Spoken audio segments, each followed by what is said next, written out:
Hi there. So today, this afternoon, we're going to do a very interesting acoustic experiment with these beautiful gongs behind me in this wonderful room. We're in a wooden room, in a wooden lodge up in the mountains outside of Taipei. And as you can see, the walls and the ceiling are all wood. The floor looks like wood, but actually it's kind of what we call faux wood. It looks like wood, but it isn't wood. And more especially, it's more reflective than real wood. It's between this semi-reflective wood on the ceiling and the walls, the very reflective glass in the windows. It's between those two. Apart from me and Yi Ling, we're the only people in the room at the moment. So that kind of magnifies the reflection of the floor. If in a normal gong bath, if this was full of people, they would drink up some of the sound. But what we're trying to do is to kind of gauge the difference in the sound that the gongs make in this room compared to a similar room next door, which we're going to do another little shoot in, which has got a different kind of floor. And we're going to check what difference it makes to the sound.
So now we have moved just a short from the one room to another, same setup. The room's slightly different.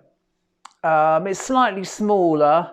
We've got this kind of alcove at the end here. There's kind of big entrance where the doors have been taken off.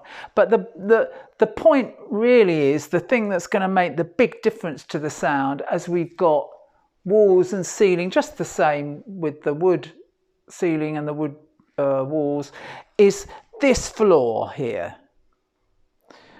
These are those Japanese style mats, and they're much less reflective compared to the floor we were in earlier. They drink up the sound, and so we should be able to notice the difference in the acoustic property of the room when you should actually be able to hear it even with me talking, even though we've actually got the other big distinction, I would say, is I think we've got more glass area here, which makes a bit of a difference. But really, the thing that I can tell is that we've got less of a ring in the room because we've got less reflections off the floor. And this is what we really want to try and check out when we're listening to the difference between the gong in the other room and the gong when we're going to play the gongs when we play them here.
What conclusion can we draw from this curious acoustics experiment?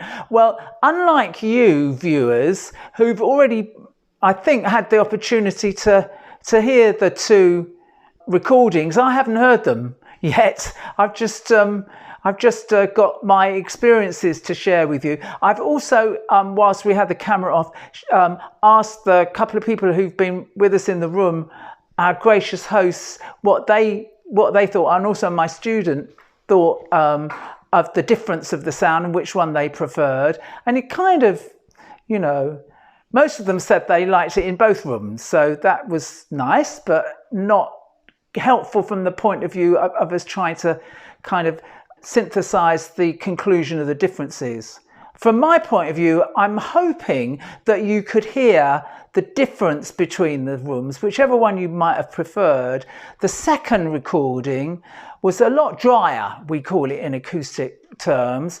The floor that we've already talked about in here really did make a big difference. And I found that as a gong player, I could really hear more clearly the sound of the gong before I was getting the reflections back off the room, and it made it much more controllable as an exercise for me, and I felt as though the gongs were sounding more clearly because of it.